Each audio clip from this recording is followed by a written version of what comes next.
Bonjour mes chers élèves, on commence premier chapitre du premier semestre de la matière physique-chimie, première année collégiale, section internationale. Donc, le premier chapitre de titre cycle de l'eau. Donc, premier chapitre cycle de l'eau, on va parler première partie les réserves naturelles de l'eau, deuxième partie les états physiques de l'eau. Et on va consacrer la troisième partie sur le cycle de l'eau et la dernière exercice. Première partie, les réserves naturelles de l'eau. Activité numéro 1, document texte page 10 du livre L'univers plus. Donc, lisez bien le document texte. Il faut bien retirer les noms des réserves naturelles de l'eau et le pourcentage, etc. Maintenant, on passe l'activité numéro 1. Donc, on a les réserves naturelles, les océans et les mers. Donc, il forme l'eau qui est salée avec le pourcentage de 97%. Les autres réserves, par exemple les rivières, les lacs, les glaciers, les nappes phréatiques, elles représentent l'eau qui est douce avec 3% de leur pourcentage. Donc, on va faire une petite conclusion pour les réserves naturelles. Donc, l'ensemble des réserves naturelles de l'eau, il consiste le nom hydrosphère. Donc, hydrosphère, c'est l'ensemble des réserves d'eau qui se trouvent à la Terre. L'eau salée représente 97%. Il se trouve dans les océans, par exemple l'océan Atlantique, l'océan Pacifique et l'océan Indien, etc. Et les mers, la mer Méditerranée, la mer Rouge et d'autres mers. L'eau douce représente 3%. Il se trouve dans les rivières, les lacs, les glaciers polaires et les nappes phréatiques. On passe à la deuxième partie, les états physiques de l'eau.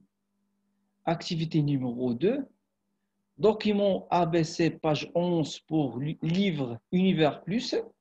Il faut bien lire, ou bien lisez bien le document texte qui se trouve à la page 11 avec les images. On a l'eau sous forme de 3 états physiques. Donc, on dit que chaque matière peut se trouver les 3 états physiques, soit état solide ou bien état liquide ou bien état gazeux. Donc, premier état liquide. L'eau se trouve sous la forme soit de la pluie ou bien la rosée. Ce sont des petites gouttelettes qui se trouvent dans les fleurs, les brouillards et la buée. Deuxième état physique solide. L'eau se trouve sous la forme soit des glaces, ou bien des neiges, ou bien des grêles. Voilà l'image de chaque élément, ou bien chaque forme de l'état solide de l'eau. On passe à la troisième état physique, c'est l'état gazeux. L'état gazeux, l'eau se trouve dans une seule forme, c'est la vapeur d'eau, qui est invisible à l'atmosphère, ou bien visible quand on bouillit de l'eau. En conclusion, pour cette partie, l'eau se trouve, ou bien sur la Terre, l'eau existe sous 3 états physiques, soit solide, glace, neige et grêle, ou bien liquide, pluie, rosée, brouillard, buée, ou bien gazeux sous la forme de la vapeur d'eau qui est invisible dans l'atmosphère. On passe à la troisième partie, le cycle de l'eau. activité numéro 3. Concentrez bien sur cette image. Donc, première transformation de l'état liquide à l'état gazeux, c'est la vaporisation. Deuxième transformation de l'état gazeux à l'état liquide, c'est la liquéfaction. Troisième transformation de l'état liquide à solide, c'est la solidification. Et quatrième transformation, c'est la fusion, donc de l'état solide à l'état liquide. On part maintenant pour expliquer un peu le cycle de l'eau par un organigramme. Donc, le premier réserve ou bien le plus grand réserve de l'eau sont les océans et les mers et les nappes phréatiques. Dans l'état physique liquide, sous l'action des rayons solaires, ils se transforment à l'état gazeux sous la forme de la vapeur d'eau. Vous voyez ici les symboles de état gazeux avec une flèche. Cette vapeur d'eau, s'il rencontre une couche qui est froide, elle forme le nuage à l'état liquide. Le nuage, il va donner des précipitations. Les précipitations soit sous la forme de neige à l'état solide ou bien des pluies à l'état liquide.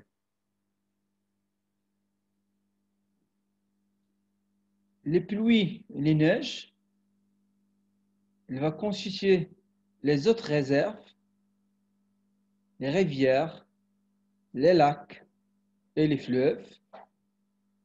Ces réserves-là, ils se ruissellent ou bien ils s'infiltrent pour construire les océans ou bien pour rejoindre les océans et les mers et les nappes phréatiques.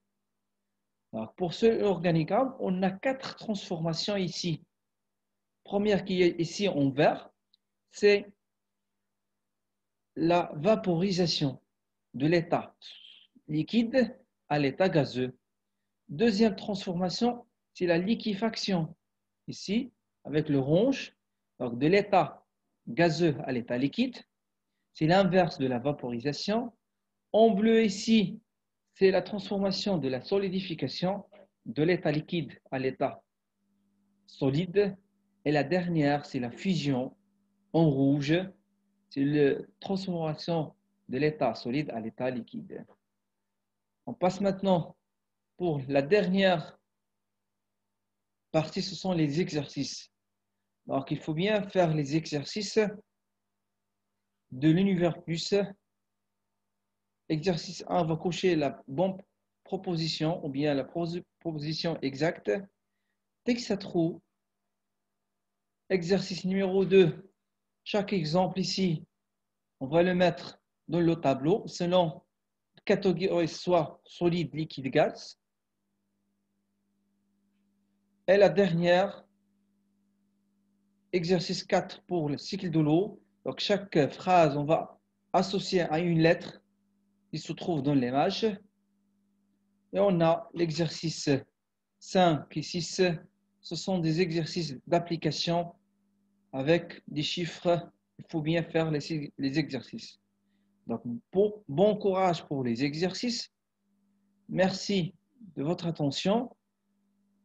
Donc, vous pouvez voir les cours, bien les chapitres à YouTube sur ma chaîne prof.hp2 ou bien sur ma page Facebook, ou bien envoyez-moi les exercices pour les corriger à ma boîte Gmail, prof.hp2 physique@gmail.com. Merci de votre attention et une autre fois.